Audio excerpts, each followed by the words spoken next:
coming into the team and putting up that performance. Given the state of our league, shouldn't we say, well, they did what they could? That would be very wrong, because I don't know why, when we talk of our own league, the EPL should be better than the Nigerian league. But is our league not in disarray? Yes, it's disarray, but it shouldn't be like that. So you can't give an excuse that because they are coming from all the people from Brazil, they came from most of them from their local leagues.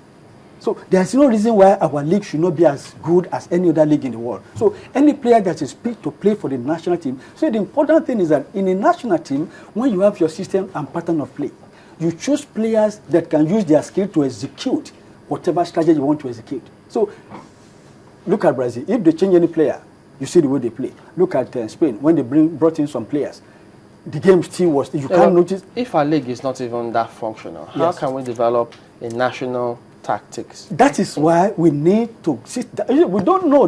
Many of us or the people in authority may not know we have a problem. All they want is Eagles should win.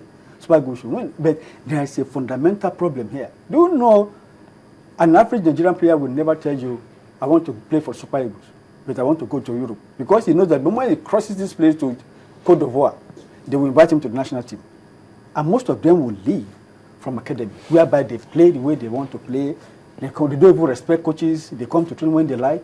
But do we have the time now to do this building process? I mean, we're now doing the World Cup qualifiers. Do we have time to do the building process for the kind of team you're talking about? It depends. You see, there's what we call metacognitive reflection. When the coach will sit down and look at the game, look at the type of player he has. Do they have the ability to be able to win this competition? If they can objectively sit down and know, why are we playing the way we are playing? Not just blaming people, if we are taking that chance, we should have leveled up. No. Why couldn't we play the way they are playing? They have to be objective, and they need an external person to be able to come and talk to them and let them... An external person that is not a foreign coach? No, it doesn't have to be foreign. Okay. It doesn't have to be a foreign coach that can actually analyze the game with them and let them know the truth that we are lacking in this play and lacking in this way. We have the talent, but we need intelligence to manage those talents. That's the problem we are facing. You can have the talent and just waste it. Okay, because while Brazil played Italy, I mean, you saw the time where Scolari did communicate to Fred, saying, listen, you got two of those Italians who are leaving that space in between. That's right. Why didn't you take that space that they left in between and see what you could do with it? So, given the kind of player that he is, who could hold up such a ball and then take on the defense, perhaps the keeper one-on-one, if the bench, Nigeria's bench, I think they did something similar.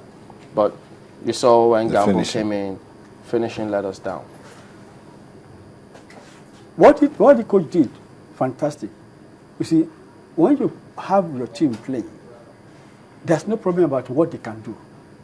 But the moment the game starts, you begin to look at what is possible on the pitch. That is where instruction comes.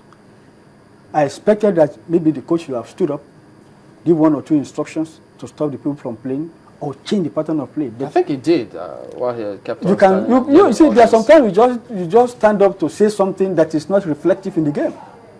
It's not reflective. You can't see the changes. And when you are bringing in players, the players are supposed to substantiate or compensate for what is lacking on the pitch. But we can't see. That's why when you are inviting players, you invite them with the ability to fulfill the demand of the system you are playing. When you say change pattern of play, you said earlier that we didn't have any pattern. So no, we're changing pattern. Where are we changing to? No, strategy is quite different from pattern. You can play 4-4-2. You can play long. There was a time. There was a time they did something good. When anytime they snatch the ball from the Spaniards, they send it forward. Good, they send it forward, which is okay. But how long did we? After 2 or 3 times, we stopped. When you had that sports science coaching for coaches and players, what kind of response did you see from them? Were they willing to learn and improve themselves? That is the problem. Some of the coaches that came, that when they told some of their friends, people don't think, that's one of the problems, that they don't think they need it. You see, sometimes they don't think they need what I'm saying.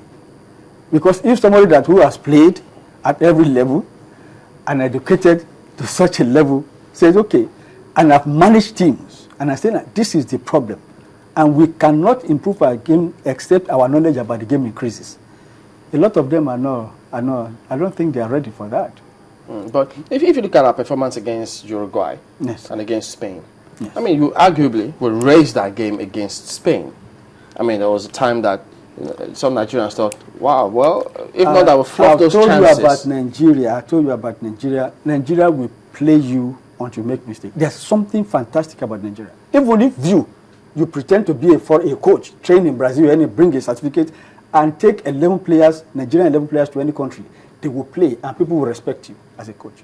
The player will respond to any team at any time. That is why a lot of coaches have problems. So that's an advantage for us. That's why we have problems with selection. So unless you have your strategy, there's what we call virtual team in your mind. And you have to be objective.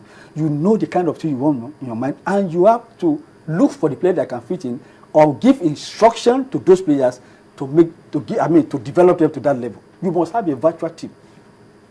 And you select your team based. It's like I told, technology of the mind. You must have a team in your mind every moment. Okay, but this team doesn't look to be too far away from perhaps raising it one notch or two notches. Because if you look at Echejile, when Mikel gave him that pass, which he was eventually offside, the pass was a little late, and at that time, he was already in the offside position, so he was trying to backtrack. Eventually, the ball came. So he tried what the Brazilians or Spaniards would normally do when they come from the flanks and then overlap and then go back. So this tactics, this chap seemed to be not too far away. Look, the funniest thing about it was that sometimes we operate at the ambit of the space provided for us by the opponent. Not that we are very, very creative. But we saw it. Very well. But how do you go and come back? And when you do it once, I mean, you see, I don't mind somebody. What I want to learn. You see, every game is fresh. Don't make my day. Eagles could be very good, fantastic. But what is it that is happening in that particular game? That's where learning comes from. I don't come with mentality. I know we're supposed to win, beat them, but what happened? That's how you learn what is happening. We are analyzing what is happening on the pitch. We are not saying Keshi is not good, Eagle is not good, but that game, this is what it reflects. All right. Unfortunately,